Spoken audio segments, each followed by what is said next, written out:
दोस्तों, पैसा हम सबकी जरूरत है और हम माने या ना माने, लेकिन हमारी जिंदगी का सबसे बड़ा हिस्सा इसे कमाने और खर्च करने में चला जाता है। पर क्या आपने कभी सोचा है कि आखिर आरबीआई की बड़ी बड़ी प्रिंटिंग प्रेस में नोट कैसे तैयार किए जाते हैं? और अगर हम जितने चाहें उतने नोट प्रिंट कर सकते हैं, तो आरबीआई हर साल ज्यादा से ज्यादा नोट प्रिंट करने की कोशिश क्यों नहीं करता? जानेंगे आज की इस वीडियो में, तो अंत तक बने रहिएगा।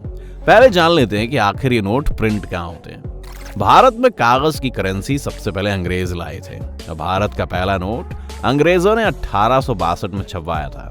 तब से लेकर 1926 तक भारत के सभी नोट ब्रिटेन में ही छपते थे।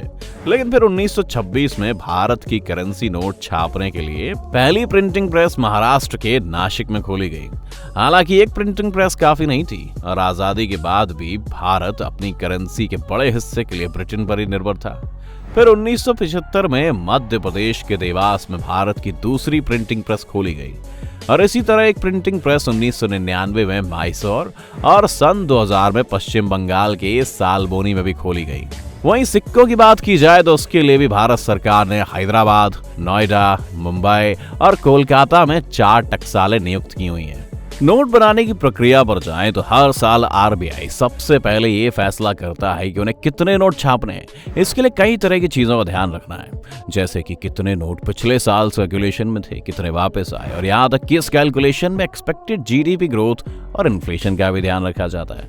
अब आते हैं प्रिंटिंग पर।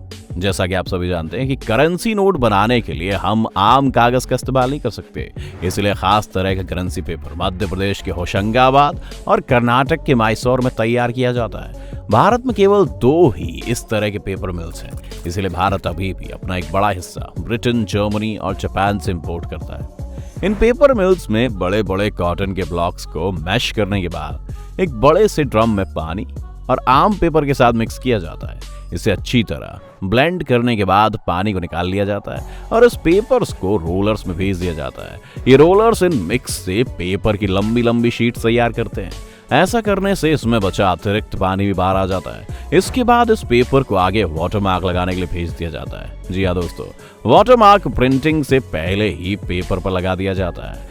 इसके बाद इन शीट्स में से कुछ सैंपल के लिए अलग कर ली जाती है, ताकि इनकी जांच करके सब कुछ सही होने पर ही इन्हें आगे भेजा जाए। सब कुछ सही होने के बाद इन बड़ी बड़ी शीट्स को रोल कर लिया जाता है और फिर इस बड़े से रोल के 3 अलग अलग हिस्से करके 3 छोटे रोल्स बनाए जाते हैं। इन रोल्स पर इसके बाद होलोग्राम स्ट्रिप्स लगाई जाती है, जो आपको हर एक नोट के बीच में मिल जाएगी। इसके बाद इन शीट्स को कंप्यूटर द्वारा गलतियों के लिए स्कैन किया जाता है और फिर छोटे हिस्सों में काटकर प्रिंटिंग एरिया में भेज दिया जाता है। प्रिंटिंग एरिया में एक मशीन इन शीट्स को उठाकर आगे भेज देती है।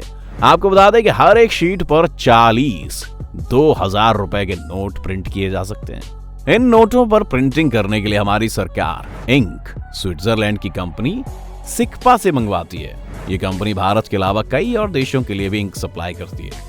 अब प्रिंटिंग का सिलसिला 3 हिस्सों का है। पहला है ऑफसेट प्रिंटिंग। इस प्रिंटिंग में नोट के ऊपर सभी कलर्स को प्रिंट कर लिया जाता है, जिसके बाद इसे आगे के चरणों के लिए दूसरे प्रिंट में भेज दिया जाता है। यहाँ होती है सिल्क स्क्रीन प्रिंटिंग। ये प्रिंटिंग का वो चरण है जहां पर नोट पर उसकी कीमत और बाकी की जानकारी लिखी जाती है। ये इस तरह की प्रिंटिंग होती है कि अगर आप नोट को एक तरफ से देखें तो उस पर लिखी हुई कीमत नीली नजर आएगी और दूसरे एंगल से देखें तो हरी। इस चरण के बाद आखिरी चरण में नोट पर इंटाग्लियो प्रिंटिंग की जाती है। इसमें नोट के टेक्सचर पर काम होता है। अगर आप कभी नोट को ध्यान से छू कर देखेंगे तो उसके कुछ हिस्से आपको उसकी कीमत की सही जानकारी दे सकते हैं। ये प्रिंटिंग उन लोगों के लिए बहुत सहायक है जिनकी आंखें नहीं है या उन्होंने किसी वजह से देखने की क्षमता खो दी है। इसके बाद इन नोटों की एक आखिरी बार समीक्षा की जाती है और आखिर में इन्हें अलग अलग काट दिया जाता है, जिसके बाद इन्हें पैक करके आरबीआई के अलग डिस्ट्रीब्यूशन सेंटर्स तक पहुंचाया जाता है। इन नोटों को बनाने में भारत सरकार का अलग अलग खर्च आता है, जैसे कि 10 और 50 रुपए के नोट पर सरकार 1.01 तो 20 रुपए के नोट पर सरकार 1 रुपए खर्च करती है। बड़े नोटों की तरफ जाए तो 100 रुपए के नोट पर 1 रुपए 51 पैसे और 500 रुपए के नोट पर 2 रुपए 57 पैसे तक का खर्च आता है। 2000 का नोट सबसे बड़ा और पेचीदा है, जिसके लिए सरकार को 4 रुपए 18 पैसे चुकाने पड़ते हैं। अब आपने ये तो देख ही लिया कि नोट कैसे बनते हैं, लेकिन हर किसी के मन में ये सवाल तो आता ही होगा कि आखिर क्यों सरकार बहुत सारे नोट छपवा कर देश में बड़े बड़े प्रोजेक्ट्स लॉन्च नहीं कर देती। क्यों सरकार हमेशा ये कहकर पीछे हट जाती है कि सरकारी खजाना खाली है। इसके पीछे एक बड़ा कारण ये दोस्तों कि भारत दूसरे देशों से अपने यहाँ काफी चीजें आयात करता है, और अगर बहुत सारे नोट प्रिंट कर दिए गए तो अंतरराष्ट्रीय बाजार में रुपए की कीमत घट जाएगी और हमें इन देशों को ज्यादा रुपए देने पड़ेंगे। आसान भाषा में इसे समझना है तो मान लीजिए कि अगर हम किसी चीज के लिए अमेरिका को 100 रुपए अदा करते हैं और अमेरिका भी भारत से 50 रुपए की कोई चीज खरीदता है, दोनों देश एक दूसरे पर निर्भर है।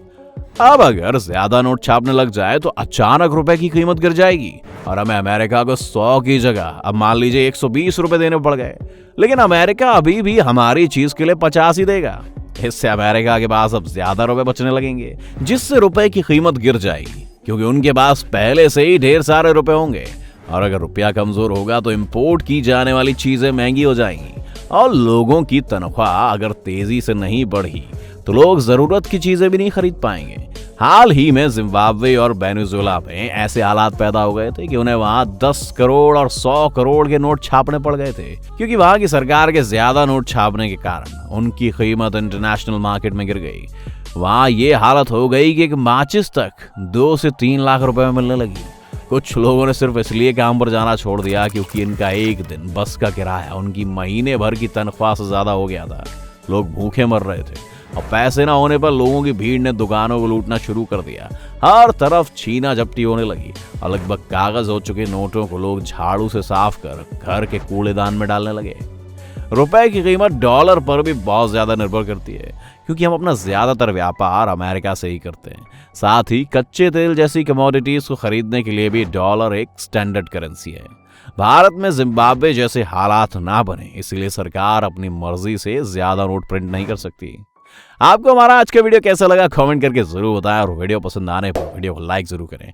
चैनल को सब्सक्राइब करना बिल्कुल मत भूलिएगा।